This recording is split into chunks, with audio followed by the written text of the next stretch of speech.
সাগর এটা, দেখো জল পুরো ভর্তি। তোমাদেরকে দেখাই, দেখো কত জল এখানে।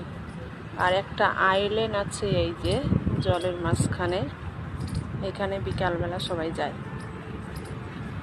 আমরা একটু ফিরে পেলাম তাই আসলাম এখানে ঘুরতে। দেখতে পাচ্ছ চারিপাশে একদম পাহাড় সাজানো আছে, আর জল আর মাছ দেখো, প্রচুর মাছ। আর একটা জিনিস তোমাদের দেখাই, দেখো কত বড় একটা রুই মাছ মরে এখানে আছে পড়ে।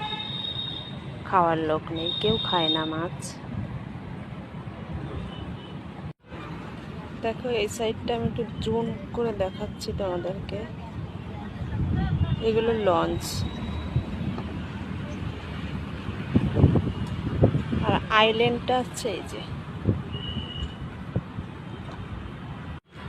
দেখতেই পাচ্ছ। এই দুপুরবেলা তাই কত লোক আছে, আর বিকাল হলে এই জায়গাটা পুরো ভর্তি হয়ে যায় লোকে, মেলার মতো হয়ে যায়।